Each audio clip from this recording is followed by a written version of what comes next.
Uhali gani mwana michezo mwenzetu, karibu sana katika kurasa za mwisho Jumamosi ya leo.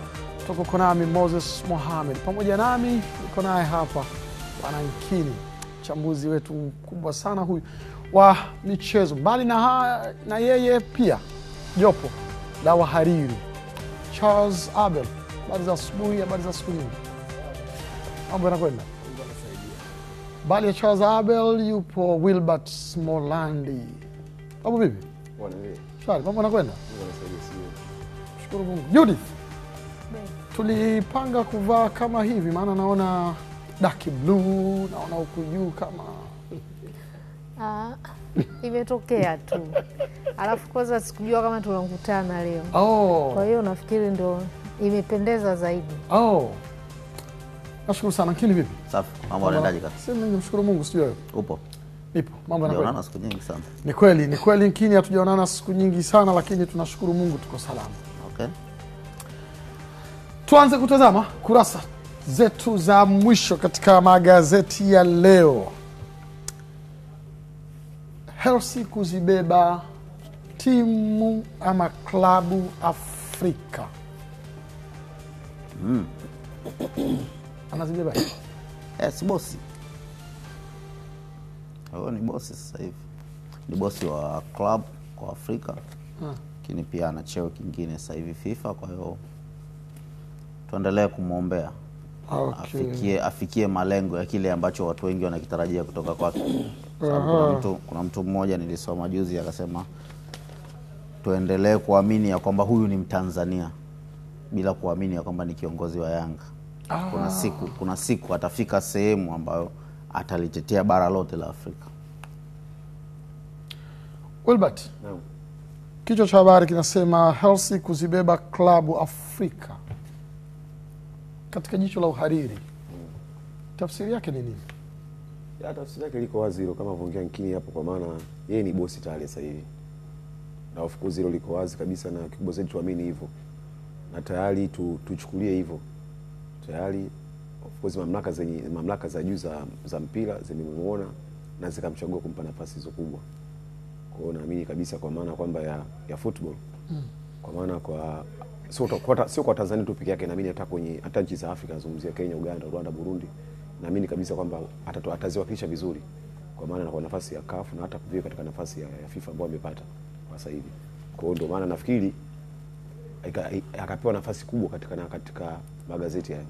Kwa naamini kabisa ni nafasi yake sasa kubwa kuhakikisha kwamba sio Tanzania tu pekee yake, kwa klabu zake zile kwa Tanzania, nazungumzia Mtibwa, Sugar, achana na Azam na Simba na Yanga ambazo zimeshapiga hatua tayari. Klabu ndogo ndogo nazungumzia hizo, labda either Geita Gold atakama championship na nini zote, naamini kabisa kwa kupitia nafasi yake ambayo yuko nayo yeye, naamini kabisa atafanya kitu kikubwa zaidi kuhakikisha kwamba atafanyaje hata mpira wa Tanzania unakuwa, na sio Tanzania tu, na hata Afrika yote inakuwa. Judith, katika kutafakari maneno yaliyotumika hivi, kwa mfano hii kichwa cha habari kingekuwa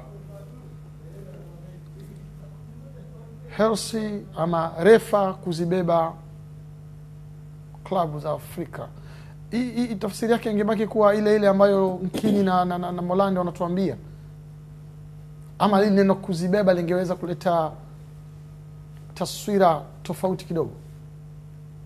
Kuzibeba klabu za Afrika. Yaani kwa mfano labda tuchukulie kwenye michuano ya kombe la dunia, halafu unapata refa kutoka Afrika, halafu labda chombo cha habari kinaweka kichwa cha habari kama hicho kwamba marefa wa Afrika labda kuzibeba timu za Afrika. Hiyo ingeleta bado taswira kama hii?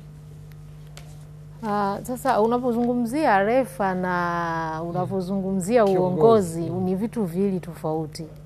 Kwa sababu refa inakuwa huwa inatokea tu kwa, nafikiri kwa kutokana niseme na mitazamo ya watu saa nyingine, kwa sababu inawezekana ni kosa la kibinadamu lakini ikaonekana kapendelea nani. Lakini kiongozi, ukishakuwa kiongozi unatakiwa utoe usawa kwa wote. Yani ukishakuwa kiongozi ni kama ukiwa baba au mama kwenye nyumba, yani watoto wako wote lazima wawe kwenye level sawa.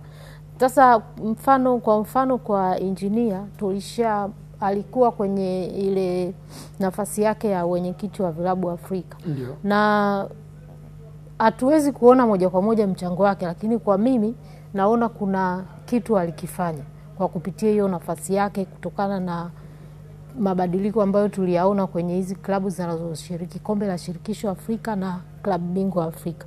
Na sasa hivi kwa sababu ameenda kwa FIFA, vilabu vyote vya wanaume duniani ambavyo ni klabu zote za wanaume duniani, na maana ni Afrika na nje pia ya Afrika. Kwa hiyo unaona kabisa kwamba hiyo anaweza ikaleta yani kikaleta upana zaidi kwa klabu za Afrika pia na hizo za nje ya Afrika, akawa pia hiyo nafasi yake ikasaidia pia kuunganisha. Ukiunganisha unaona anakuwa amefanya jambo kubwa zaidi ya pale alipofanya tulipoona kwenye aka. Charles, kwa mfano kichwa cha habari kingesomeka Hersi kuzipambania ama kuzipigania klabu za Afrika, ingekuwa na tofauti gani na kutumia neno lililotumika hapa ya kuzibeba? Binafsi kwa muktadha wa uandishi sioni tofauti, kwa sababu ni namna gani ambapo yani ni namna gani ambavyo mhariri au mwandishi amecheza na sanaa ya lugha. Najua kwenye uandishi pia lazima mwandishi anatakiwa awe na hicho kitu kinachoitwa sanaa ya lugha. Yani ni kwa namna gani ambao unatumia lugha kufikisha ujumbe katika hadhira yako. Sasa kwa magazeti space haiwezi, yani eneo ambalo unapewa mwandishi au mhariri kwenye gazeti aliwezi likatosha kwa ingiza sentence nzima kwenye kichwa cha habari. Yani kuna sanaa ya kutumia katika uwekaji kichwa cha habari na kuna sanaa ya kutumia katika kuziweka hizo paragraphs za ndani. Kwa hiyo kuzipambania, kuzibeba na kuzipigania ni maneno matatu yenye maana moja. Yani yenye maana ile ile, mwelekeo ule ule. Ukija kwa mfano kwa kumtazamo wangu kwenye swali ambalo ulimuuliza Judith, kuzibeba na ukatolea mfano wa marefa. Unajua kwa mfano FIFA wana maeneo 4 ya msingi ambayo wanayafanyia kazi. Kuna eneo la utawala, governance, kuna eneo la sheria, legal, kuna eneo la ufundi, technical, na kuna eneo la development, maendeleo kama soka la vijana na kadhalika. Sasa ukiangalia position ya Hersi uweze ukaitafsiri kwa mtazamo wa ufundi. Yani referee ni mtu ambaye anatazamwa katika mtazamo wa kiufundi na FIFA. Hersi anatazamwa katika mtazamo wa governance wa utawala. Sasa kwanza FIFA katika mashindano yake uweze kukuta referee kutoka Afrika anachezesha timu ya Afrika. Yani hiyo ndio utaratibu ambao wameweka. Yani timu ya Afrika let's say inacheza labda Korea inacheza na Cameroon, uweze kukuta refa kutoka Afrika. Maana yake refa atatoka wapi? Refa atatoka aidha Ulaya, atatoka Amerika Kusini, atatoka Amerika Kaskazini, au anatoka Oceania, kwa sababu mashindano yoyote ya FIFA yanakuwa na marefa kutoka kanda tofauti tofauti, na lengo ni kwamba ikitokea timu ya kanda A inakutana na timu ya kanda B, refa asitoke kanda A au kanda B. Tofauti na utawala. Eneo la utawala ni rais leo Hersi ukakuta anakwenda, yani Hersi anakwenda kusimamia maslahi ya mpira wa Afrika katika hayo, kwa sababu Hersi ni mjumbe wa kamati ya mashindano ya wanaume ya soka. Kwa hiyo tunaposema kuzibeba haimaanishi kwamba zitapata favor sana au kuliko klabu za kutoka mabara mengine, ili watu walitambue. Yani inapozungumzia kuzibeba maana yake ni kubeba, yani kuchukua yale ambayo yani mahitaji ya mpira wa Afrika. Kwa mfano leo hii tunasema kwamba idadi ya mashindano duniani yameongezeka. Wenzetu Ulaya wamepigania ile chama cha soka Ulaya cha klabu za Ulaya kimepambania maslahi ya klabu kiasi ambacho mpaka FIFA ikaweka kipengele kwamba klabu ambazo zinatoa wachezaji wake kushiriki mashindano ya kufuzu, sio finali zenyewe, kufuzu kombe la dunia. Mashindano kama haya ambapo Tanzania tumecheza na Zambia, Tunisia, klabu zinalipwa. Yani kwa sababu zimetoa wachezaji kwenda kushiriki mashindano ya kufuzu. Kwa hivyo ni vitu ambavyo mtu kama Hersi anaweza akaenda kwamba sasa kwetu sisi kama klabu za Afrika tunapata changamoto zipi na FIFA inaweza kuzisaidia vipi. Kwa sababu end of the day watu waelewe hili swala. Hersi ni mjumbe tu. mwisho wa siku kuna kamati ya jumla ya watu wengi. Yeye atatoa mapendekezo yake, atatoa kile ambacho anakiona kwamba labda mpira wa Afrika unakihitaji, yani klabu za Afrika zinakihitaji kutoka FIFA. Lakini mwisho wa siku kuna wafanya maamuzi wa mwisho. Kwa hiyo inawezekana kama mapendekezo yake yatakuwa na mantiki, FIFA wanaweza wakayabeba wakayafanyia kazi, kama hapo tuliona baadhi ya mapendekezo aliyotoa kwa CAF waliyabeba wakayafanyia kazi. Manake Nkini, tafsiri kwa maelezo ya Charles, vilabu sio tu vya hapa nchini, karibu vyote barani Afrika vinapaswa kufanya kazi kwa karibu sana na yeye kama mjumbe na pengine na wajumbe wengine, ili maslahi ya hilo soka la Afrika liendelee kutetewa. Ile mambo yetu ya Simba na Yanga hapo unakuaje? Kama mnahitaji maendeleo ni lazima mweke pembeni. Sio kwa viongozi ambao wanatoka Simba, hata kwa yeye mwenyewe. Okay. Wakati anahitaji kupata mawazo tofauti ni lazima akutane nao. Yaani sababu ukizungumzia Simba kwa Afrika unazungumzia klabu kubwa. Sababu klabu inashika nafasi ya 5 kwa ubora wa Afrika, haiwezi kwa klabu ndogo. Kwa hiyo kuna wakati utaka mawazo ya klabu za Afrika, kwa sababu ili upeleke kule ujumbe ufike vizuri lazima nao pia uwasikilize wakati mwingine. Sio matatizo yote utakuwa unayajua. Kwa hiyo itakuwa ni vizuri kama kuna wakati mwingine atakuwa anakutana nao na kuzungumza nao. Wakichukua ubingwa anawapongeza kwa sababu yeye ni kiongozi wao, bila kujali kwamba hii ni ingia. Wahariri, hebu nisaidieni. Kuna hii picha hapa kubwa. Ni picha ambayo imepewa tu maelezo. Hii picha hapa, maelezo yanasomeka hivi: Kaimu katibu mkuu wa shirikisho la mpira wa miguu Tanzania TFF Oscar Mirambo akiwa na ushiriki wa kozi ya diploma ya ukocha ya shirikisho la mpira wa miguu Afrika CAF kutoka kituo cha ufundi cha TFF Mnyanjani Tanga jana. Taarifa yake hakuna tena. Yaani baada ya hapo tu kuna story picture. Wanasema nini caption story inaweza ikasema hivyo. Unaona, yani hiyo huenda kawa ni picha kile imetumika kama ni story. Ushaona kwa maelezo yake, tunafikiri maelezo caption yake au maelezo yake hapo nafikiri inatosha kabisa kama ni kuwa kama ni story. Kwamba wao wapo tu, kwamba wao wamepiga picha. Yaani unajua haituambii kwamba hapa ni kama ni baada ya kitu ama kabla ya kitu. Hebu rudia kidogo tena hiyo caption. Nirudie tena hiyo caption. Kaimu katibu mkuu wa shirikisho la mpira wa miguu Tanzania TFF Oscar Mirambo akiwa na washiriki wa kozi ya diploma ya ukocha ya shirikisho la mpira wa miguu Afrika CAF kutoka kituo cha ufundi cha TFF Mnyanjani Tanga jana. Uko sahihi. Swali lako liko sahihi kwa sababu unajua kuna zile kuna why, when, where, how, who, alafu kuna how. Yani Morande amezungumzia yani photojournalism. Yani kwamba hiyo picha inatakiwa yani ni story moja hapo. Hata Nkini ameongezea hivyo. Yani ni kweli ni sahihi kabisa. Sahihi kabisa. Lakini yani place hiyo picha hapo ametujima sisi wasomaji kwa sababu haijaonesha au makocha ni wakozi gani. Yani kozi ya diploma ipi? Moja. Maana kuna diploma A, kuna diploma B, kuna diploma C, kuna diploma D. Hilo la kwanza. Lakini wanamaliza wanaanza. Naam. Wakiwa wanashiriki maana kama malizia akiwa na. Hapana. Amesema akiwa na washiriki, sio wakiwa wanashiriki. Yaani akiwa na washiriki. Lakini sio wanasoma lakini. Sasa hapo wakiwa wanashiriki, yani wakiwa wanashiriki katika kipindi gani? Weni. Kwa kuna shiriki kipindi wanamaliza au wanaanza au katika programu ya kawaida. Au kozi inayoendelea na mafunzo ya ukocha yanayoendelea labda au iliyoanza tangu muda gani? Naam. Uko sahihi. Naam. Nafikiri kuna hiyo taarifa muhimu ilikuwa kosekana hapo katika hii habari picha. Mbali ya hivyo, kocha Yanga Princess aliye na kadi nyekundu. Tutakumbuka huu ni mchezo ule wa nusu finali ya ngao ya jamii kwa ligi ya wanawake.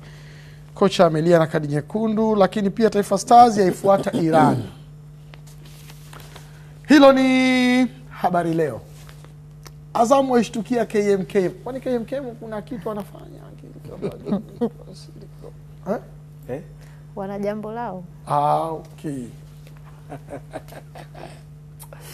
Haya bwana.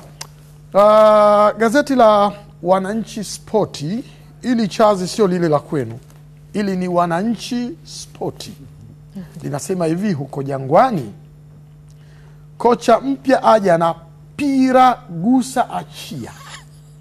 Mashabiki Yanga roho kwatu kuanza vita na Silver Strikers. Pacome, Dumbia wazua tishio kwa Wamalawi. Dube, Boyeli, nani aanze? Yanga kuivamia kibabe Malawi. Kocha mpya Yanga wahariri. Yanga kuna kocha mpya? Tetesi tu kocha. Ngojeni kwanza bwana. Ngojeni kwanza. Aja na pira gusa achia. Hili liko njiani Bwana naangalia mimi fora kadongo. Mimi naangalia wahariri nyote. Kocha mpya bado. Kocha mpya hizo ni tetesi zinaendelea, lakini bado kocha mpya hajatangazwa na mpaka sasa hajulikani ni nani. Of course tetesi zinasemekana, wapo baadhi ya makocha wanaotajwa na mmoja anapewa nafasi kubwa, lakini kusema kwamba moja kwa moja tayari anakuja ama bado.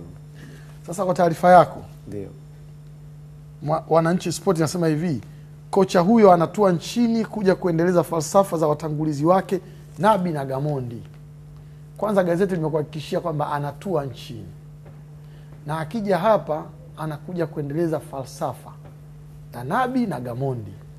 Hivi ile gusa achia twende kwao, ile ilikuwa gani ya nani ile? Ramovich. Sasa gazeti mwaka linatuchanganya. Kwa sababu natuambia kocha anakuja na falsafa za Gamondi na Nabi. Alafu gusa achia twende kwao ilikuwa ni Ramovich. Sasa mbona gazeti natuambia kwamba kocha anakuja na pira ila gusa achia? Au twende kwao ndo haipo? Labda sasa twende kwao haipo hapo. Twende kwao haipo hapo. Labda anatumia labda mbinu za nani za Ramovich. Kwa hiyo falsafa anachukua za wale kule. Ndio. Afu mbinu za Ramovich. Yeah. Ramovich si alichukua za Gamondi akaongezea ndo hiyo gusa achia hapo. Twende kwao. Kwa hiyo sasa kampunguzia ile twende kwao kama Pacome pamoja na Dumbia wamezua tishio Malawi. Wamezua, yani hao tayari wameshazua tishio. Wahariri, maneno yanayotumika kwetu sisi katika vyombo hivi vya habari. Charles mwanzo alituambia kuhusiana na sanaa ya lugha. Jamaa wamezua tishio kwa taarifa yenu. Na mpaka sasa hivi haijulikani kati ya Dube na Boyeli nani aanze. Wananchi Spoti halina majibu. Unaweza kupendekeza nani aanze? Kwa sababu wameweka swali ile. Kupendekeza inategemeana na kocha anahitaji nini, ama aidha mfumo unaotumia. Wewe sasa umeamua kupendekeza Molandi, mbona hivi? Kupendekeza. Kupendekeza hapo siwezi kupendekeza kwa sababu ni mfumo ambao kama huwezi kupendekeza hata na masuala mfumo. Chazi. Wananchi Sport halina majibu, ninauliza. Dube, Boyeli nani aanze?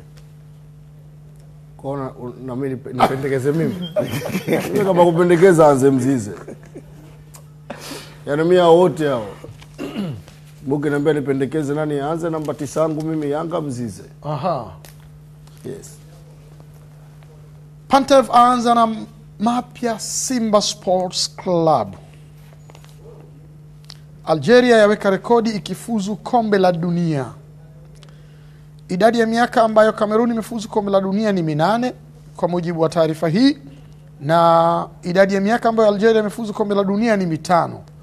Hii rekodi iliyowekwa hapa na waandamizi, watu wa nani sijajua watatuambiaje, watu wa Mwananchi kwenye eneo lao hili la kiufundi. Pantev ameanza na mapya Simba jamani. Mapya yapi? Pale Simba. Jamani, kwani kwa timu si natakiwa iendelee tu na mashindano au unajua Pantev ni mwalimu mpya. Na anapokuwepo mtu mpya kwenye timu unategemea kwamba haiwezekani, yani kuna maisha fulani yatabadilika.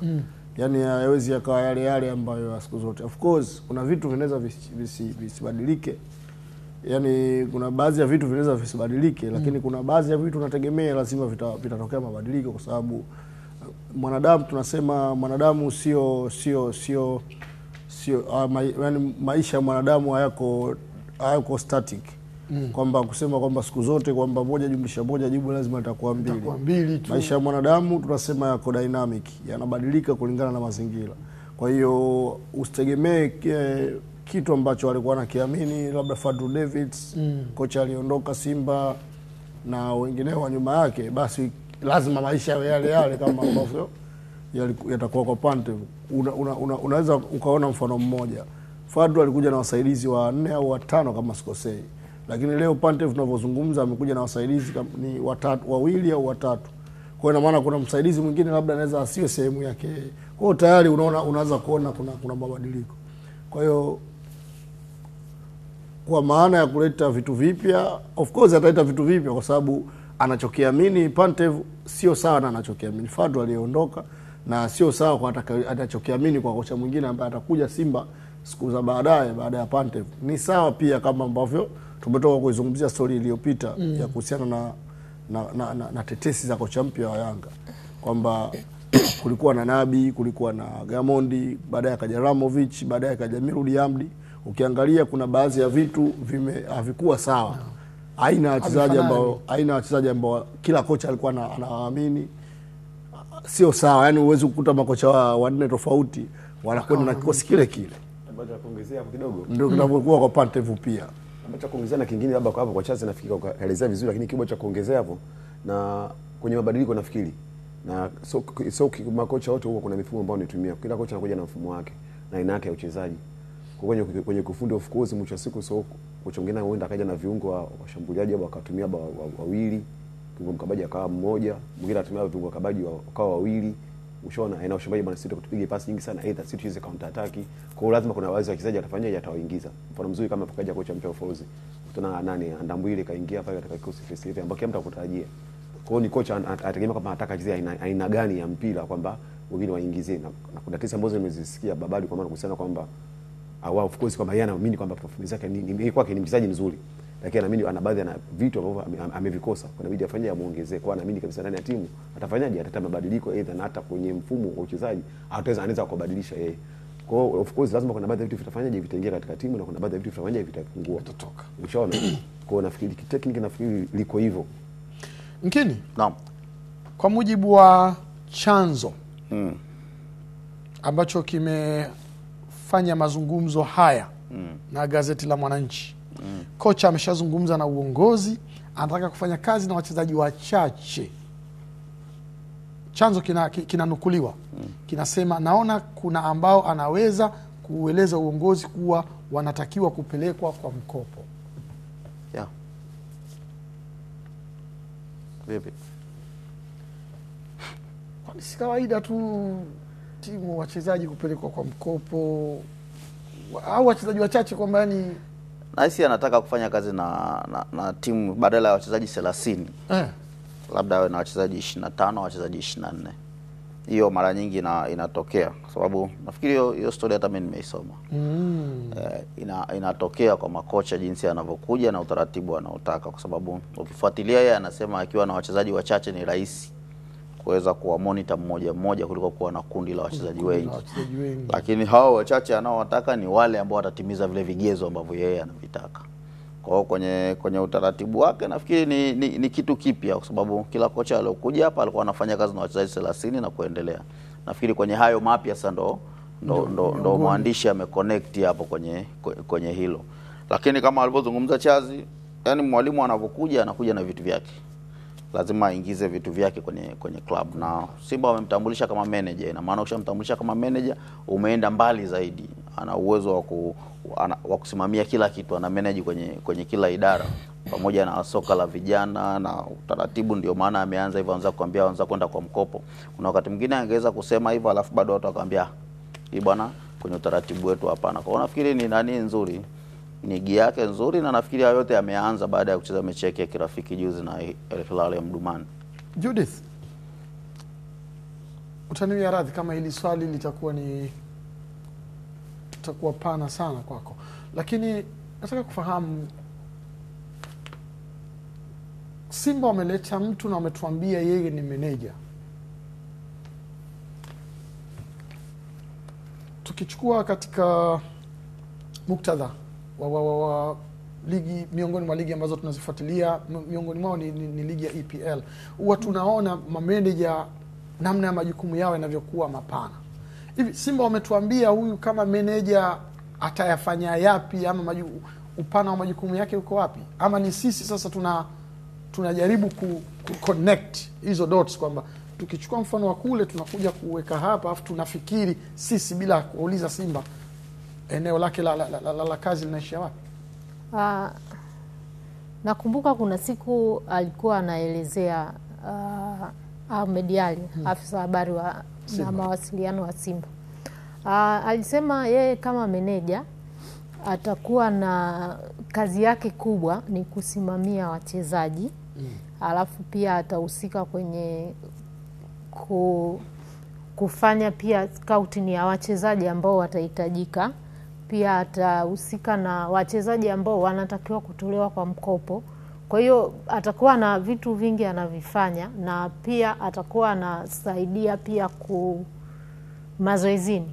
Yaani mazoezi ya Simba popote atakapofanyika lazima atakuwepo. Alifafanua nakumbuka Ahmed Ally. Tutakuja kulaumiana kuendelea safari huko.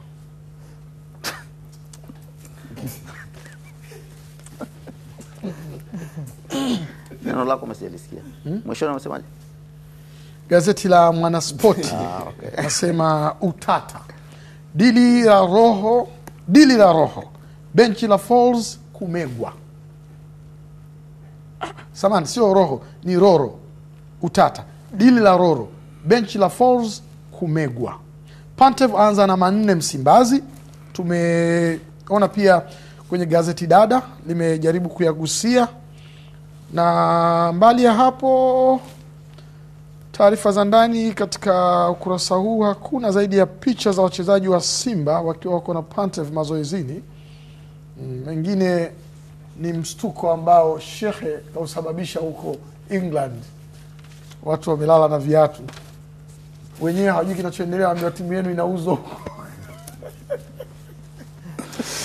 Mitandao ya kijamii au ndio mambo ya AI yale. Timu sio ya kwao. Timu sio ya kwao. Chaz umelala tu Glazers, unamiliki timu inaitwa Manchester United. Shekhe anasema tumeshafikia makubaliano katika hatua ya juu sana ya kununua timu. Sasa si timu ya Glazer. Timu ya Glazer familia ya Glazer. Si mashabiki nyinyi mnashangilia tu watu wanaocheza uwanjani. Lakini mwisho wa siku mwenye mali yake akiamua kuiuza, hamna namna ambavyo nyinyi mnaweza mkamzuia. Na Manchester wanataka timu yao iuzwe. Yaani mashabiki wanataka timu iuzwe. Kwamba kwa sababu wamechoka na yaani wao waliuza afu bado watakuwa kwenye timu yao wanalazimisha wanataka iuzwe tena. Tuachane na Manchester bwana wewe. Utata dili la roro. Kwani kuna utata gani? Ndio msomaji akinunua gazeti atajua sasa. Ndio mzee msema magumu sana unajua Moze. Mwisho wa siku hapa ni utata. Yaani soma ndani, nunua gazeti, usome ndani, nini kinachoendelea. Sasa tuwezi kueleza kila kitu ndani hapo sasa. Na hii utata kwa hapa mbele imeandikwa kwa herufi kubwa kweli kweli. Ndio.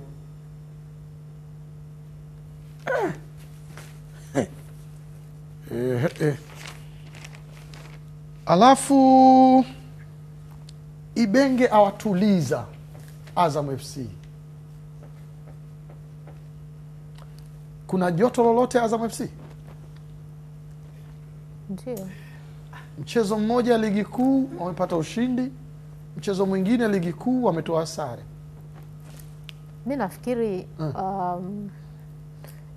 sijasoma story ndani, lakini nadhani kwa sababu mchezo ambao Azam wanajiandaa nao kwa sasa ni mchezo wao wa kombe la shirikisho Afrika dhidi ya KMKM ambao unafikiri utachezwa Oktoba 18. Ndio. Kwa hiyo nafikiri huo ndio mchezo ambao Azam wanaufuatilia sana kwa sasa hivi na ndio ambao wanajiandaa nao kwa karibu, na nafikiri huo ndio ambao Ibenge story inazungumzia, kwa sababu ukiangalia Azam sasa hivi viongozi, wachezaji, hata watu ambao wako nje ya Azam tangu Ibenge ametua, yani wana matumaini makubwa sana ya kufanya vizuri kwenye michuano hii ya kimataifa, tofauti na nyuma walikuwa wakicheza kwenye raundi ya kwanza au wakiingia ile raundi ya awali, wakiingia raundi ya kwanza wanatoka. Kwa hiyo sasa hivi wana yale matumaini makubwa sana ya kuingia hatua ya makundi, ingawa kwa KMKM kibarua ni kigumu pia. Yani wanakutana na KMKM ni timu ya hapa, lakini mchezo utakuwa mrahisi. Winga Namungo aonya ligi kuu. Kuna story ambazo ni lazima mpaka usome ndio uelewe. Au mkini umeelewa? Ndio headline nzuri hizo. Headline nzuri ni lazima usome ndio uelewe. Yaani hapo ndio ujue Mwariri anaumiza kichwa. Kaumiza kichwa kweli kweli. Kama Moses, ili mimi kushawishi usome ununue gazeti au usome gazeti, lazima uwe na headline kama hizo kuvutia, ambazo wewe zinakushawishi uvutie. Kama kusema headline nyingine sio fanyaje, ungesemaje headline nyingine sio fanyaje, mpaka usome gazeti. Kwa ndo kama hivyo ili usome ununue gazeti, kwa lazima ufanyaje? Mimi Mwariri atumbe asumbue kichwa, mwandishi asumbue kichwa kutafuta story toke nzuri, Mwariri atengeneze headline nzuri, ama mwandishi atengeneze headline nzuri, Mwariri aipitie, bwana hii inafaa inaenda, wewe utasoma tu. Unawajua mastaa wa Mbeya City? Mastaa wa Mbeya City unawajua? Mastaa wa Mbeya City wapo. Unawajua? Nawajua. Sasa mmoja wapo kuna kitu kasema. Mmoja katika mastaa wa Mbeya City, Chaz. Msikie star wa Mbeya City. Kwenye Mwana Sport. Ndio mwana huyo star kazungumza huko. Star kwenye mechi moja. Sio mmoja, mbona umefanya vizuri? Yeye kasema, wewe unajua alichokisema? Yaani yeye ni star tayari. Star. Kwa mwanzo Jesse sikuelewa, nikajua basi star nazungumzia kwa maana kwamba wale wachezaji maarufu, kumbe ni star kwa maana ni star kwa maana kwamba ni mchezaji mkubwa ndani ya Mbeya City. Ndio. Sasa mkubwa na maarufu tofauti. Kwa nini umesema wa mechi moja? Yaani maarufu na ukubwa na mchezaji mkubwa na vitu viwili tofauti. Mkubwa of course ni mkubwa, mchezaji mkubwa na tofauti. Una star mimi kwangu na kwangu ni tofauti. Kwa unaweza ukawa staff usiwe mchezaji mkubwa. Of course ni hivyo. Ukawa unaimbwa sana, lakini mwisho siku mpira wako ukawa ni wa kawaida tu. Wako wengi tu wanaimbwa. Lakini mwisho siku hebu tutazame Zanzibar leo. Kocha JKT Queens aivulia kofia Yanga Princess. Kaivulia kofia lakini wamewafunga.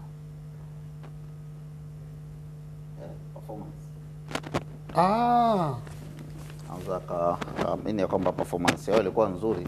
Sasa nategemea na kauli aliyosema, lakini naamini kwenye headline ndani atakuwa amepongeza kile ambacho Yanga wamekifanya. Performance yao uwanjani, upinzani waliokuwa wanawapa kwenye misimu iliyopita na wanaowapa sasa hivi, kile ambacho anatarajia kwamba wana uwezo wa kufanya kwenye msimu mpya wa ligi, nafikiri kwa ujumla wake ndo Mwariri akapata hiyo headline. Kule tulisema kocha wa Yanga Princess amelalamikia penalty. Amelia na kadi nyekundu. Simba yakodolea macho nusu finali CAF Champions League. Hicho ni kichwa cha habari kutoka gazeti la Zanzibar Leo. Ni wakati sahihi ama si wakati sahihi kuanza kutuambia sasa hivi Simba na nusu finali ya CAF Champions League, ama yani nataka kujua hii taarifa hii imewahi sana ama inajaribu kutueleza malengo ya Simba tangu mapema kabisa? Chazi haijawahi, kwa sababu sasa hivi ukiangalia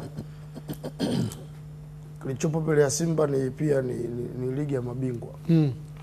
Ligi ya mabingwa Afrika. Kwa bado ni mapema kwa sababu msimu ndo unapoanza, na msimu unapoanza ndo timu inakuwa ina seti hiyo malengo yake kwamba msimu tunahitaji kufanya nini katika mashindano fulani, tunahitaji kuchukua nini katika mashindano fulani. Though mimi nilikuwa na kitu cha kumshauri mhariri wa hilo gazeti.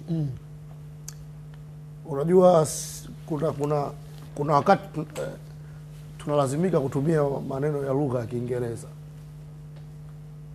kutokana na hayo maneno iwapo yanakosa neno sahihi la Kiswahili, kwa sababu tunasema Kiswahili bado kina uchache wa misamiati.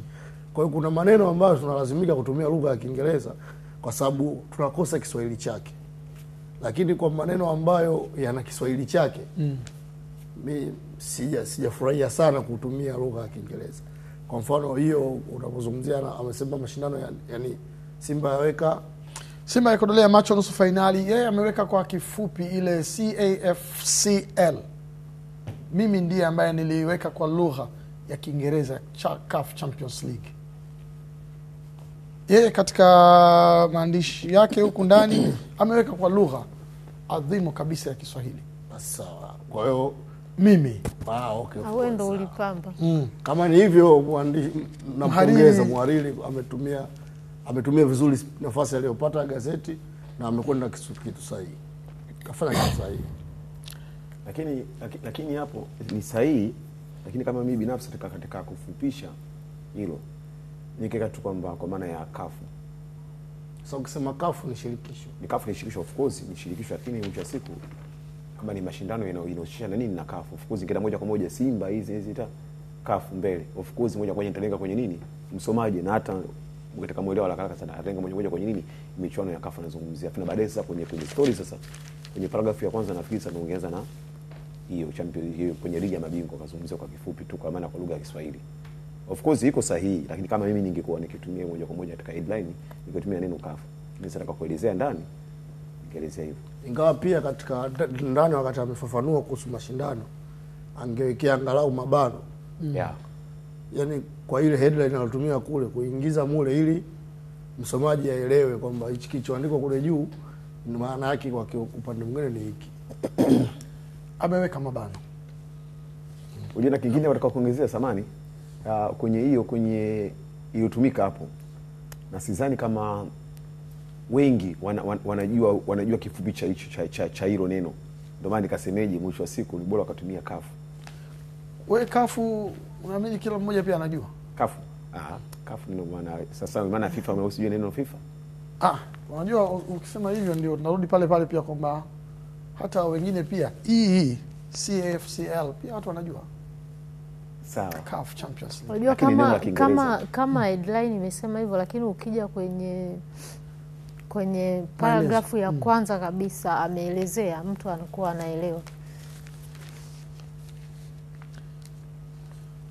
Kwenye paragrafu ya kwanza. Paragrafu ni nini kwa Kiswahili? Paragraph. Hapana. Paragrafu sio neno la Kiswahili, neno la Kiingereza. Mtu tupatie tusaidie. Aya kwanza. Ni aya. Okay. Azam waishtukia KMKM. Wewe Nkini subiri kwanza bwana wewe. Azam wameishtukia KMKM. Malima aishangaa Yanga kwa Falls. Malima jembe Ulaya anashangaa Yanga kwa Falls.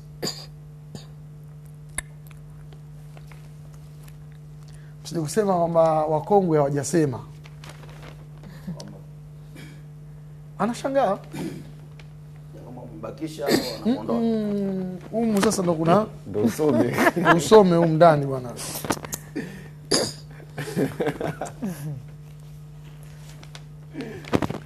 Ule ugomvi wa ndugu wa KMKM na Azam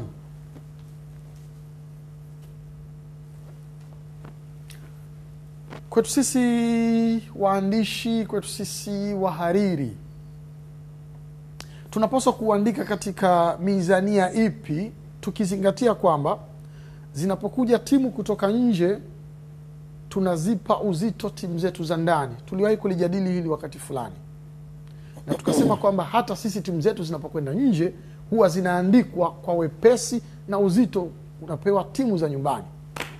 Ugomvi wa ndugu,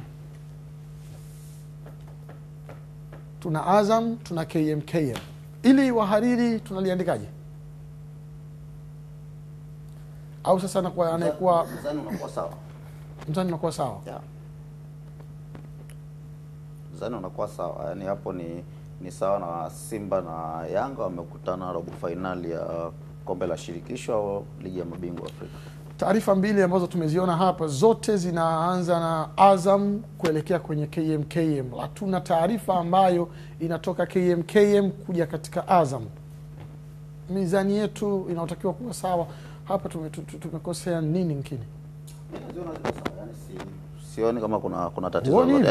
Yani kuanza, kwa sababu ukiangalia soma ile taarifa ya kwanza ile ya Azam na KMKM. Kini? Naiona iko sawa. Mkini. Lakini inachotofautisha hapo ni chanzo cha story kimeanzia wapi. Yaani kuna siku chanzo kitaanzia Azam, kuna siku chanzo kitaanzia KMKM. Kwa sababu hiyo sio preview ya mechi. Hayo ni maneno ambayo watu bado wanazungumza kabla ya mechi yenyewe. Kwa hiyo chanzo kinaanzia wapi? Kikianzia KMKM, story itakuwa lazima itaanzia KMKM. Kikianzia Azam, story lazima itaanzia Azam kwenda KMKM.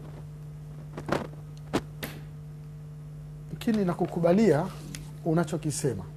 Swali langu linakuja hivi: mbona wahariri, mbona waandishi hatujakwenda kuwauliza KMKM wao wanasemaje kuelekea mechi hii? Wameulizwa. Wao wanasoma story ya leo. KMKM. Yaani tulikuwa tuna mlolongo wa wiki nzima hii. Mimi nakumbuka nafikiri ni Mwanasport kama sikosei ni Jumatano au Jumanne walikuwa wana spread page mbili nzima zinaizungumzia KMKM tu. Labda kuchakuongezea kidogo haiwezekani. Yaani leo ni story zake zimekuja kwa upande huo wa Azam, lakini kesho nafikiri zitakuja upande wa KMKM tena. Yaani uwezi sasa hivi story ya aina yote ya KMKM itahitaji Azam. Story yote ya Azam itahitaji KMKM. Kwa hiyo kiuandishi tayari ni sahihi hapo. Sio, umeelewa? Yaani kwa sababu hapo ni sahihi. Lakini tunarudi pale kwamba hiyo mechi inachezwa weekend. Yaani kuna siku karibia 7 au 8. Ingekuwa ni preview. Unaipa uzito sawa. Lakini sasa hivi uwezi, yani sasa hivi unazungumzia, yani upande, kila upande wewe utazungumzia hiyo mechi. Kwa hiyo inategemea na availability ya upande. Yani upande huo kwa wakati huo. Inawezekana mwandishi anataka kufanya effort story labda kupata chanzo cha upande fulani hakikuwa katika mazingira sahihi ya kuzungumzia kwa siku hiyo.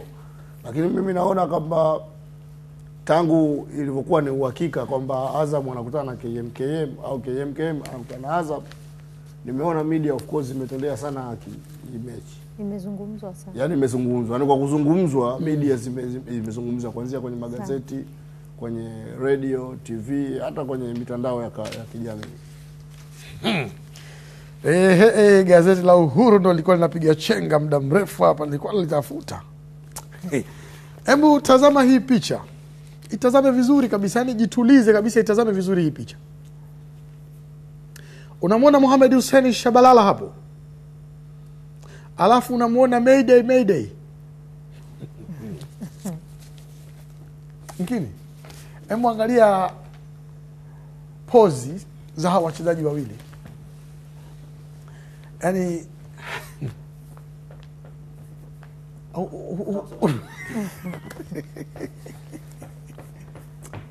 Nataka kuzungumza. yaani uone huo mfanano. Kuna mmoja yuko kwenye action, mwingine hana action ya kutisha sana. Lakini yuko kwenye action. Huyu yuko kwenye action. Anayemkaba hana action. Hii ya juu sasa ndio ikafananishwa na hii. Yaani picha ukiangalia action ya Shabalala na picha hii ya juu nafikiri ni ya sura yake nafikiri haonekani vizuri. Tatu yetu bwana hiyo. Ndo action zake sasa ndo zimefanana. Ndio hivyo. Kwa hiyo ndio nataka kuzungumza. Yani unatafuta nini? Kuna ufundi ambao ni binafsi napenda niupongeze wa uchaguzi wa picha. Ya, hapo sawa, naweza kukubaliana wewe. Kwa sababu kumbuka kwamba hawa ni watu ambao wanawania namba 1. Wahariri, mmeiona picha hiyo? Je. Nai. Yes, picha nzuri, chaguzi. Sawa, hii picha ishakuwa nzuri na chaguo ishakuwa. Hata pia hapo kuna ujumbe mwingine unaweza ukaupata. Yaani ukiangalia mmoja amerelax, mmoja kama anatumia nguvu kubwa. Unaweza ukafahamu kwamba nani anatakiwa kuonesha zaidi ili achukue nafasi zaidi. Yaani kama kuna mmoja ambaye namba tayari yaani hana haja ya kuprove sana kulikanisha na mwingine. Niko na kuacha wewe prove, lakini mimi sina wasiwasi. Sio mchazi. Kama mimi tayari wewe prove, ngoja nikuache. Dula Mbabe kutiki hiyo achana nayo. Jana ndo tulikuwa tuna ile knockout ya mama Mimi jana sikutazama vitasa vyote. Majukumu kidogo yalikuwa mengi hapa. Hali ilikuwaje? Hali ilikuwa safi tu. Hali ilikuwa safi. Alikuwa safi, unajua hamna watu wametoka waperizika. Na mimi niwapongeze waandaaji kwa sababu walioshinda wamestahili. Yaani hakukuwa na ile kusema kwamba fulani yuko nyumbani tumbebe. Yaani wa nyumbani ambao wamepigwa tumeona wamepigwa kweli, na wale walostahili kupata points wageni tumeona wamepewa ushindi wao.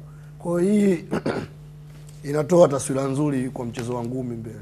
Unajua hapa miaka mpaka siku za hivi karibuni mashabiki wengi wa ngumi tulikuwa hatufurahishwi na baadhi ya vitu. Unakuta mgeni anakuja anacheza ngumi vizuri, anastahili kushinda lakini apewe ushindi wake. Lakini ukiangalia jana tumeona wageni waliocheza vizuri wameshinda, wa nyumbani waliocheza vizuri wameshinda. Though haikuwa siku nzuri sana kwetu sisi wa Tanzania kwa sababu bondia ambao tulikuwa tunamtegemea sana angalau angebeba angetupa furaha. Yaani yule unajua kwenye mapambano ya ngumi kuna kuwa na mabondia fulani hapo mnakuwa na matumaini nao kwamba yani kwa sababu ya historia yao ya nyuma, lakini ndio mwisho wa siku alipoteza kwa namna ya kusikitisha. Yaani katika namna ambayo hata huwezi kulaumu refa wala huwezi kulaumu majaji. Unajua kuna kitu amekizungumza Chazi. Ila kitu ambacho mimi nawashauri mabondia wetu kabla hawajapigana na watu wanaoitwa wa Filipino, mabondia wetu wajiandae sana. Ujue ulikuwa unataka kusemaje mwanangu? Unajua kuna kitu kimoja amekizungumza hapo Chazi.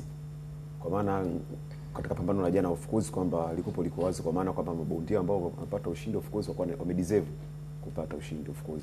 Achana wale ambao wameshinda of course, wale kutoka nje ya nchi wamepewa kwa point, wengine wameshinda kwa KO, iko wazi. Lakini sasa mimi kuna hivi nataka tuendelee tu. Yaani stadae tukutana sasa hivi tuende nao hivyo hivyo mpaka mwisho. Maana yake hapa katikati of course mimi niko sana kwenye ngumi. Baadaye nikawa nimekata kwa sababu ya of course kuna ule kubebana, kwa sababu mimi napigana Tanzania of course sifanye mazoezi. Kwa sababu napigana nyumbani nitapata advantage nyumbani, nafanyaje na napata ushindi. Kwa mwisho siku mtafanya mazoezi, ingia pale ngoni anapigana kawaida tu, siku pale bwana ujitahidi tu fanyaje, maliza tu raundi. Kwenye point mwisho siku unabebwa, unapewa point pale kwa sababu ni mzaa, ni hivyo tayari. Kwa mimi of course mimi kama kwa channel hizo ngumi of course liko wazi. Lakini tunataka kama ngumi za jana of course walioshinda wamestahili, waliopigwa wamestahili kupigwa, ambao hajapata ushindi. Lakini of course tuendelee sasa hivi, tulipoanza sasa hivi tuendelee hapo tena mpaka kule mbele. Mabondia hiyo wafanyaje?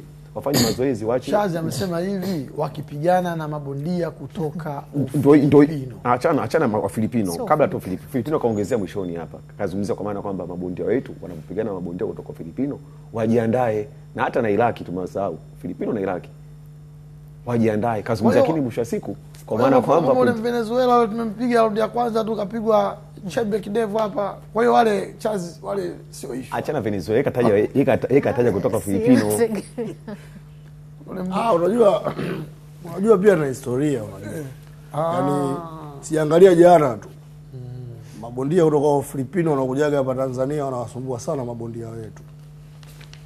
Yaani wanawasumbua mno. Ukiangalia Tina Mpei alikuja hapa alisumbua sana. Amekuja tena jana, yule wa jana amesumbua sana. Kwa hiyo ndio maana mimi nimeshauri hivyo kwamba mabondia wetu au tushauri mabondia wetu ndio kaweke kambi kule sasa hivi. Sio mbaya kwa sababu wanakwenda kupata mazingira mapya. Lakini kwa mfano jana ninavyozungumzia kwa mfano kama issue ya uhalali wa ushindi. Tazama kama pambano la Salmini na yule Mgana ule. Yaani ile pambano majaji watatu, kati ya majaji watatu wawili wametoka Ghana. Yaani anapambana na Mgana, majaji wawili wametoka Ghana, mmoja Mtanzania. Refa wa mchezo katoka Ghana. Lakini bado wale wenyewe wa Ghana wamekubali. Yaani wenyewe wakampa ushindi Salmini. Na of course kila mtu aliona kwamba Salmini alistahili kushinda. Kwa hiyo yani tukiona mapambano kama haya hata ile kiu yetu yani inakuwa imetimizwa. Judith, wewe kwenye ngumi hapo unataka kusema kitu? Kwa sababu nina swali lako kwako wewe. Mimi hata sikuangalia za jana kwa kweli, niwe mkweli. Hiyo wewe achana nayo. Acha tu nikuulize swali. Uwanja wa Ali Hassan Mwinyi kupigwa ligi kuu. Uwanja wa Ali Hassan Mwinyi TFF waliufungia kwa muda wakati ligi nafikiri inaanza, ulifungiwa. Kwa hiyo timu ya TRA United wakatafuta uwanja mwingine, lakini nafikiri umefunguliwa. Ligi itakaporejea TRA wataendelea na uwanja wao kama kawaida. Wameshaufungulia baada ya kufanyiwa marekebisho katika maeneo ambayo waliambiwa wafanyie marekebisho, wameshakamilisha marekebisho. Kwa hiyo utatumika ligi kuu kama kawaida. Kwa uchache sana Nkini, tumekuwa tuna mwenendo huu karibu kila msimu wa ligi. Yaani sasa hivi ndio kwanza ligi zimechezwa mechi mbili kwa tatu. Yeah. Tayari kuna viwanja vishaanza kufungiwa na kuja kufunguliwa. Mpaka tutakapokuja kumaliza ligi, yani ni kama waandishi tunajua kwamba hii story tutakuwa nayo tu. Kwa nini huu mwenendo tumekuwa tukiwa nao kila wakati? Mimi nafikiri cha kwanza nilishawahi kusema hapa. Mimi nafikiri kuna viwanja vinatakiwa vifungiwe sio siku 20. Sababu uwanja kwanza huwezi kufanya marekebisho kwa siku 20. Mimi siamini hivyo. Yaani kuna viwanja vinatakiwa vifungiwe miaka 2, miaka 3. Kwa nini nasema hivyo? Yaani kuna viwanja hichi kilichoenda kufanyika hata kwenye huo uwanja, ina maana ni maji yamemwagwa kwenye zile nyasi, zikaota, zikafekwa. Ikichezwa mechi moja tu pale zinang'oka, maisha yanarudi yale yale. Kwa hiyo kuna viwanja lazima vifungiwe miaka 2 itolewe ile pitch yote. Sababu kama hiyo Ali Hassan Mwinyi na filmu kuanzia kipindi hicho na usikia, sikumbuki kama kuna siku hiyo pitch ilishawahi kubadilishwa. Wakatoa zile nyasi wakaotesha upya. Kwa hiyo nafikiri kama unaona uwanja wa Coast sasa hivi Mkwakwani, uwanja wa Mkwakwani sasa hivi ukiuangalia unaenjoy. Ukiuangalia uwanja wa JKT Mbweni unaenjoy. KMC unaenjoy, Azam Complex unaenjoy. Kwa hiyo nafikiri hivi navyo lazima vipite kwenye joto hilo. Fungiwa mwaka mmoja, miaka 2, ukija kurudi angalau kuna kitu kikubwa kinakuwa kimefanyika.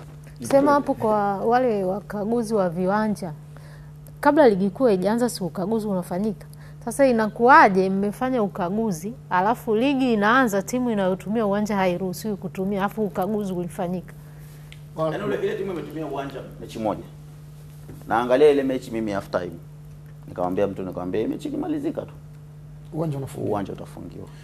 Utakuwa nani? Ngoja mimi nampa mfano mmoja juu. Simba na Almasri walikuja wakaguzi wakafu hata Benjamin wakaupitisha.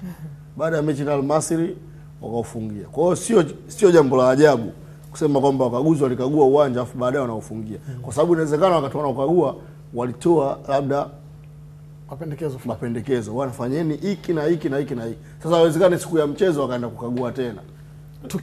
Kwa kuhitimisha, wala hilo la uwanja halipo tena katika kuhitimisha. Kidogo wala halipo katika kuhitimisha. Molandi, swali langu katika kuhitimisha, yani kila mmoja tu anijibu tu kwa ufupi.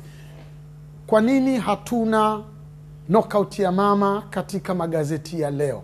Si kwa sababu ya knockout ya mama, lakini kwa sababu ni mchezo wa ndondi ambao jana umechezwa na leo hatuna taarifa yoyote tuliyoiona katika kurasa za mwisho.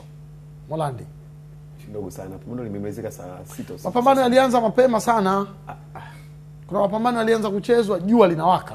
Jua linawaka of course, lakini kama mwisho siku, lakini je, hizo fight ambazo mimi binafsi nikisema, je, hizo fight zinakutanisha ni nani na nani? Sawa. Judith, niko na Molandi. Wengi wanaangalia wale mabondia. Unajua kuna mara nyingi sana kama pambano lile la ambalo ndo main yes. Lile likiwa linaripotiwa ndo mapambano mengine yanafuatia. Mfano yale ya utangulizi hayapei sana ile kipaumbele. Kwa hiyo unakuta kama yale yalianza, unakuta kama magazeti mengine kama hayakuwa na hiyo story, unakuta ni ngumu sana kuyaandika. Labda hapo katikati kuwe kuna pambano ambalo kidogo lina uzito na kuna bondia ambaye yani headline kiasi. Charles, naamini newsroom zimechagua story ambazo pengine kwao wanaona ni kubwa kuliko hata event ya jana ambayo imechelewa kuisha. Nkini, kwa kuhitimisha. Siko mbali sana na alivyosema Judy, alivyosema Moland, alivyosema Charles, lakini kikubwa nafikiri ni time, muda ule ambao mapambano yale makubwa yalianza na haikuibuka news.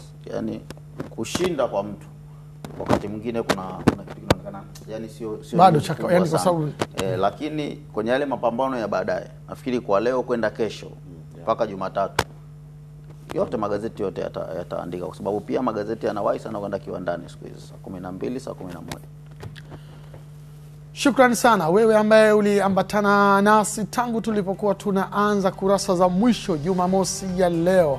Wachambuzi ama wahariri ambao tulikuwa tuko nao studioni hii leo ni Nkini, Charles Abel, Wilbert Molandi pamoja naye Judith. Jina langu ni Moses Mohamed, nikukaribisha tena katika kurasa za mwisho kesho.